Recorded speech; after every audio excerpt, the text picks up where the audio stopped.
25 minutes before 11 o'clock. Thank you for tuning in.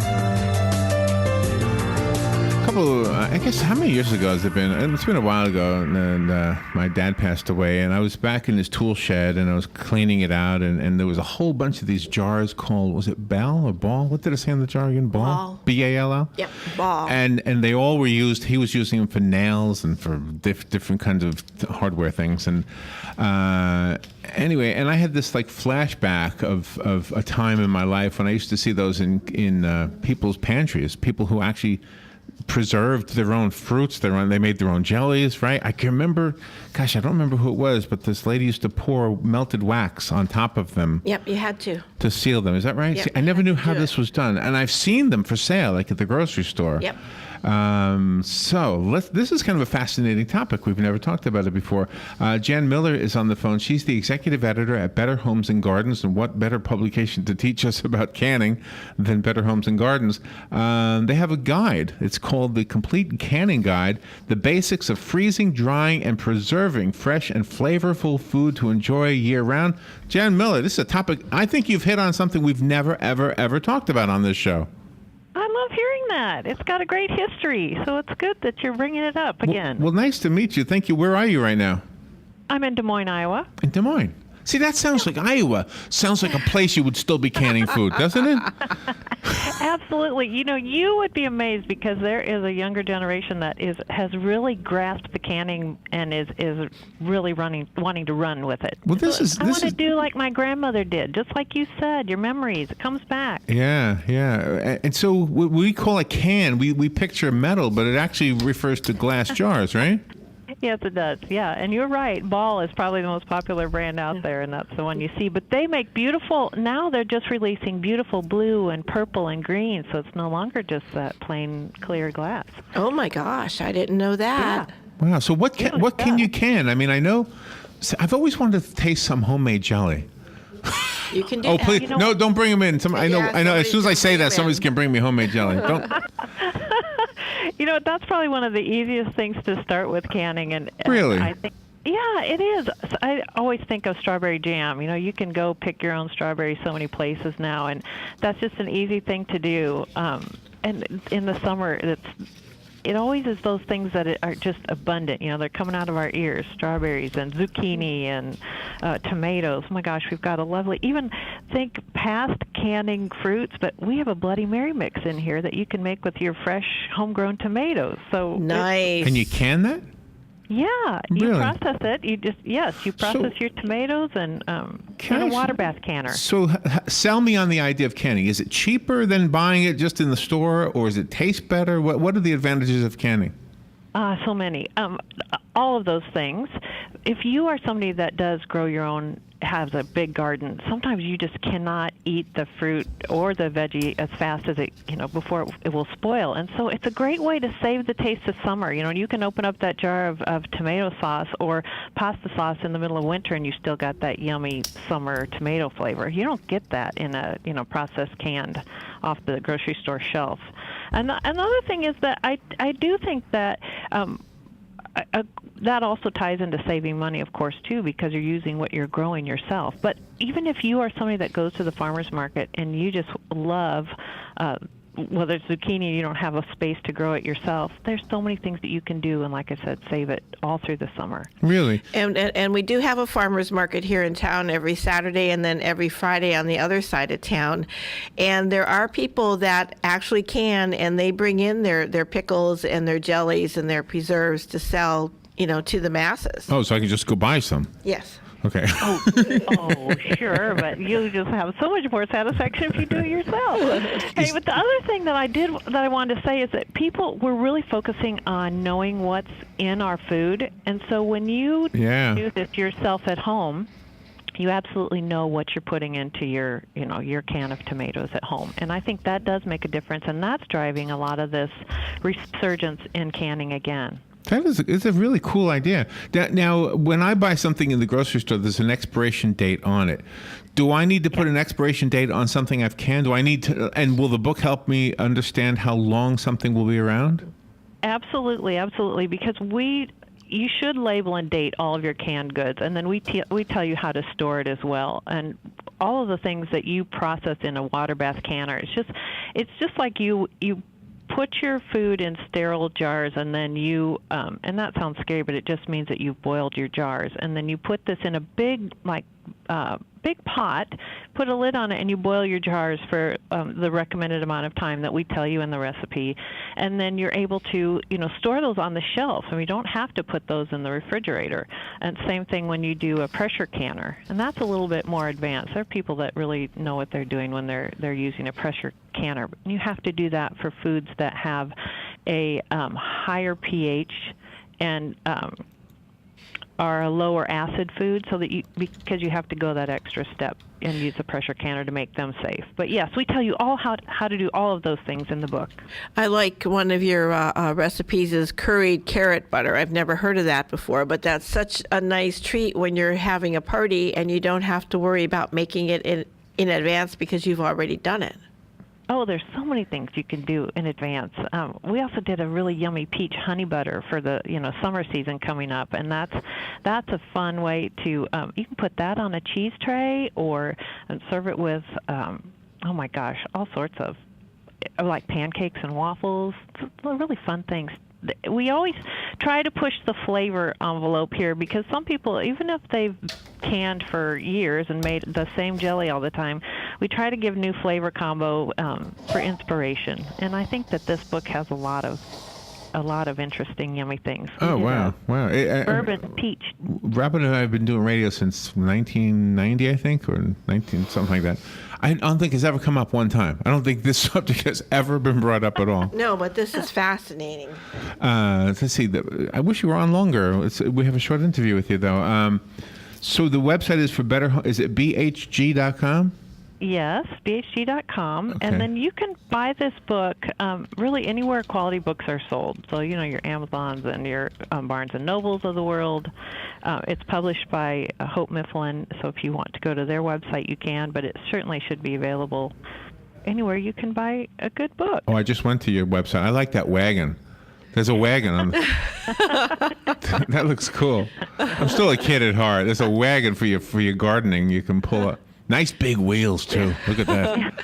I really enjoyed canning with my mom because that's what she did when I was younger, and she would have a stove and a sink in the basement, so that this area was just, for canning, Yeah. and it was, you had to sterilize the jars, you had to make sure the Yes. water boiled, you had, the wax, you had everything to do it with, Yeah. and What is the wax? it was a huge day. I mean, is it beeswax or paraffin. candle? Oh, It was paraffin, yeah.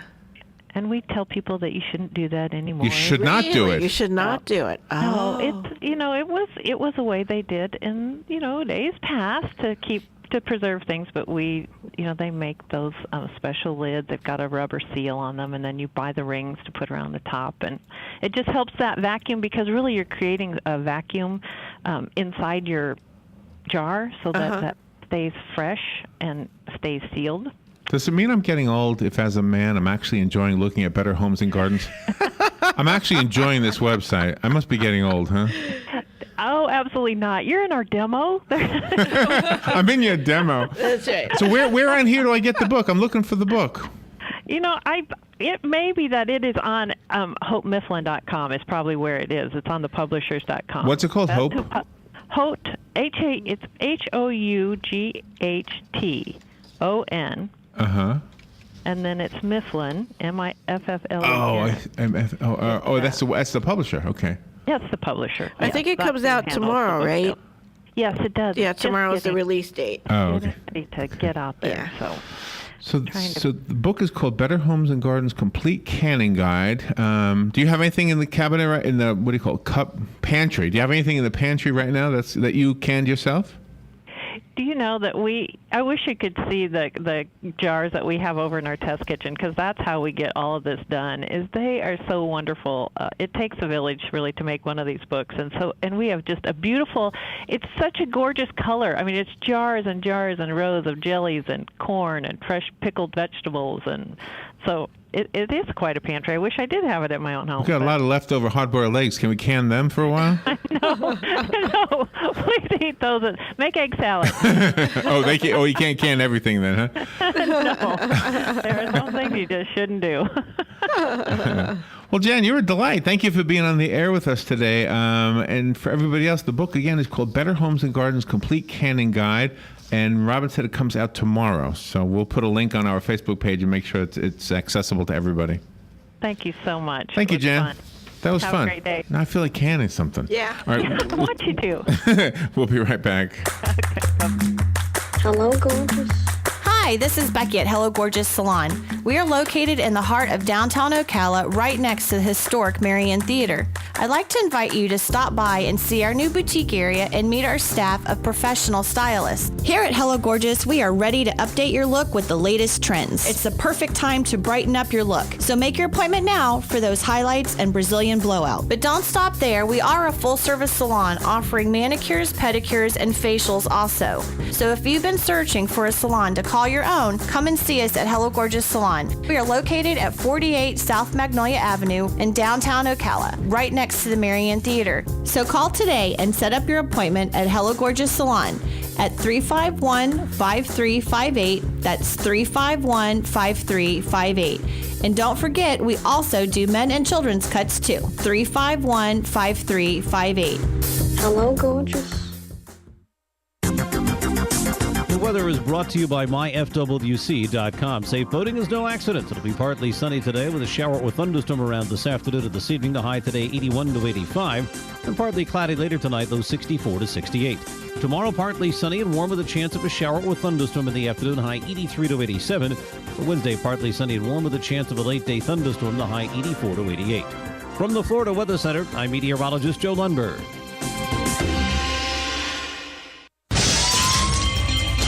Hi, I'm Seth with AA Lock, Dock, and Security. Have you ever thought about the locks or security on your house or business? Have you ever wondered why the keys to your new car cost so much? Well, at AA Lock, Dock, and Security, we can help with securing your valuables. We can even replace those expensive transponder keys. We can give you the knowledge that no one else will. Call AA Lock, Dock, and Security at 867-1965. That's 867-1965.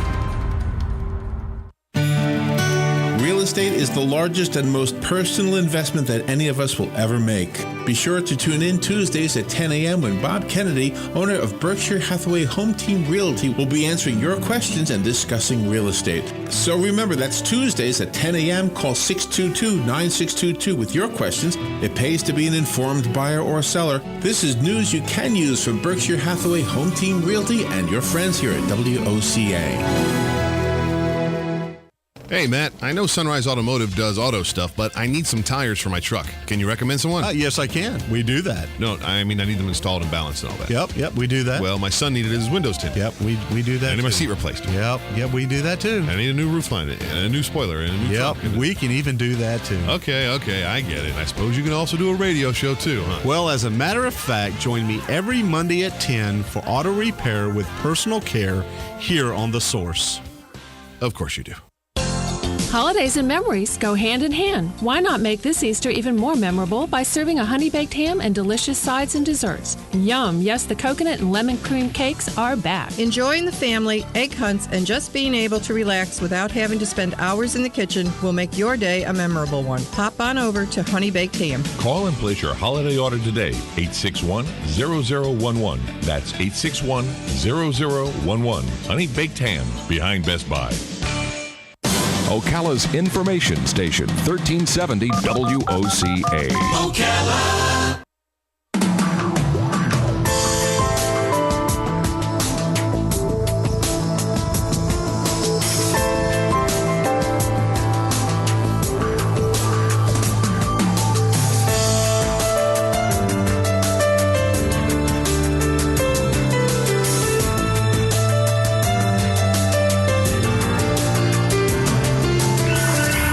Thank you for tuning in this Monday morning. Joshua Weltman is on the phone. He's got a lot of credentials to his name. He's a 25-year veteran of the advertising business, a creative director, producer, writer, artist. He creates commercials and ad campaigns for Taco Bell, Doritos, BMW, Microsoft, Cuties. What's Cuties, Robin?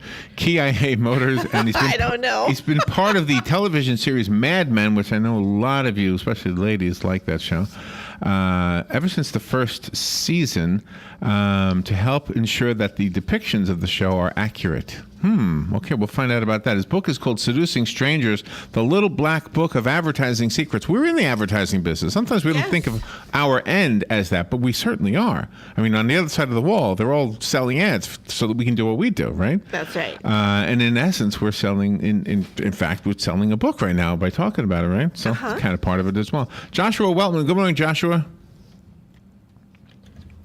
Are you there? Yeah, can you hear me? Oh, good. Now I hear you. Now you hear you. Well, good morning. Thank you for being on the air with us today. Where are you right now? I'm in Los Angeles. Oh, my goodness. Well, thank you for getting up early with us. Was Mad Men a fun assignment for you? Oh, it was absolutely the best job I've ever had. Sure, the people were talented and smart and great looking, and it was just for the last 8 years especially, I think being the ad man on Mad Men was probably the best job in advertising. Yeah. Do the ladies go crazy when they hear that you're on Mad Men? Well, they don't go crazy for me, but they go crazy for a lot of the people on that. They have a new look this season. The one fellow with the white hair, he's got this huge handlebar mustache now. Almost didn't recognize him. Yeah, right. Roger. No, that's it. That's his name. So my goodness, you've got, whenever we've had a successful salesperson that kind of was outstandingly successful, and I've asked about how do you sell, they almost always, in fact, not almost, they always say, I don't sell. I just go and I get to know people. How do you parlay getting to know people into selling something? And is it different for the one-on-one salesperson like you would have at a radio station as opposed to the person trying to sell through an advertising campaign in a magazine or a TV campaign? Yeah, I find the same thing with successful advertising people, that most of them are really curious about what makes people tick and how people think about products and services, and they're really good. It's sort of a curiosity combined with great listening skills, because they kind of are really good at figuring out what it is people are trying to say about what they want, and then tailoring the message or creating ads that sort of fit with, mysteriously provide exactly what people are looking for. I'm going to ask you a dumb question, but I think I hear it a lot. Why do I need to advertise? We hear this a lot, and I'm not asking you to justify advertising. I understand people. I think that happiness happens when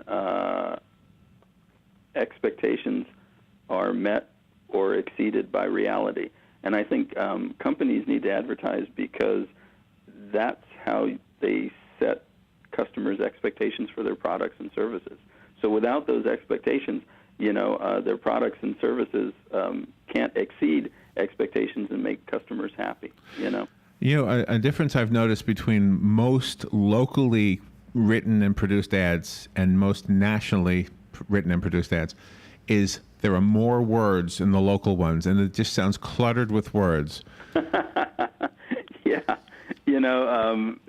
It comes from people wanting to take advantage of every second of time that they're paying for, at least in the radio business.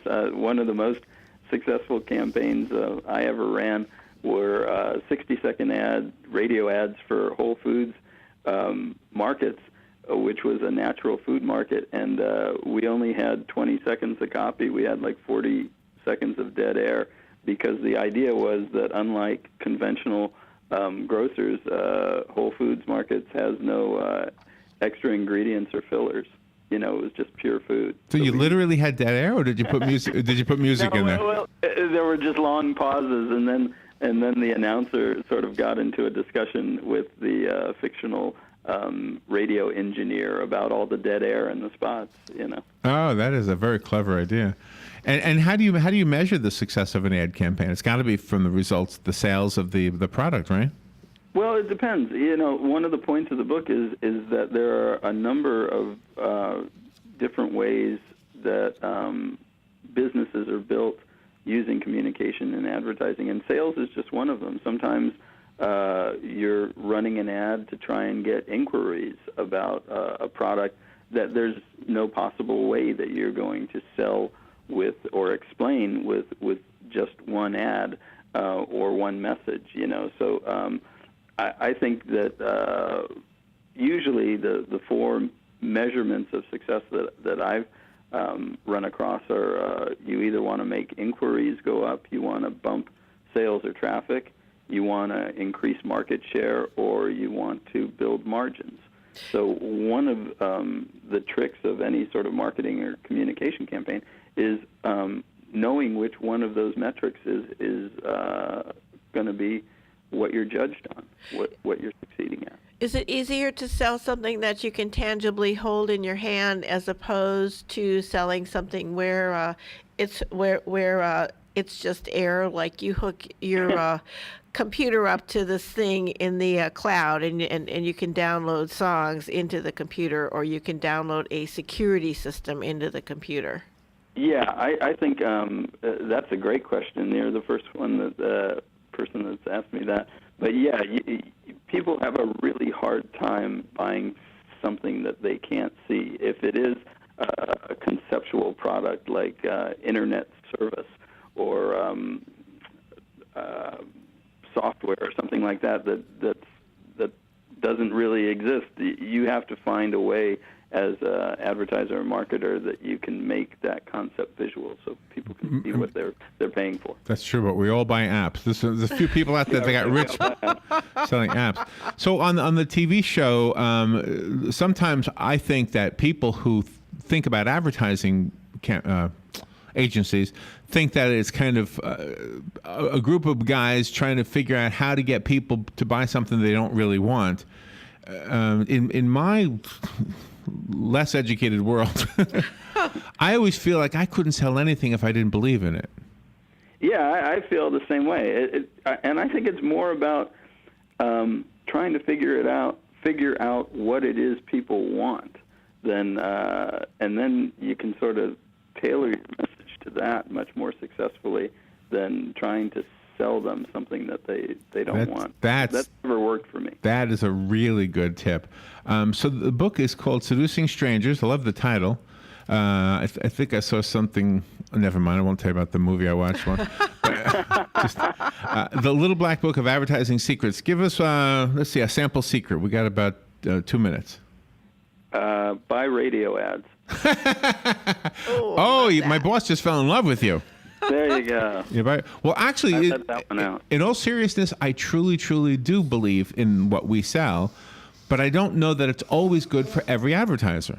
I think it depends on what you're selling. Yeah, I think that's probably true. I always in all seriousness, I'm an art director. I loved radio because I always felt it was the most visual medium. You could do anything. You could create, like I said, you could sell dead air if it was right for or use dead air and create theater of the mind. I always had a ball with making radio spots. Is the book aimed at people like us, people in this business, or is it aimed at the businesses trying to figure out how to sell their own stuff? The book is aimed at anybody who needs to make something happen using words, pictures, stories, and that in an information economy is 80% of the people going to work this morning. Right, because you have to hear the radio ads, you have to see the TV ads, and you have to be able to read the print ads. Sure, and even if you're not, you're trying to get somebody to listen to your PowerPoint presentation, or you're blogging about something. Or good point. Yeah. Twittering. We're in an information economy. It's all about persuading. Seducing Strangers is the book. How do we get the book, Josh? Go to seducingstrangers.com or joshweltman.com, or go to Amazon, Barnes & Noble. Anybody, it's out there now. All right, that made it easy. Thank you for being on the air with us, Joshua Weltman, and come back anytime. Thank you very much. Thanks for having me. All right, we'll be right back. This is WOCA, Ocala, Gainesville, The Villages, 1370 AM, 96.3 FM, The Source. Fox News News Radio, I'm Pam Puso. Kenya responds to a deadly ambush. Kenya launched airstrikes targeting Islamic insurgents in Somalia after at least 148 people were killed last week at Garissa College University. Al-Shabaab took responsibility for the assault when Christian students were separated from Muslims, then massacred. Fox News Radio's Jessica Gallagher. Serious injuries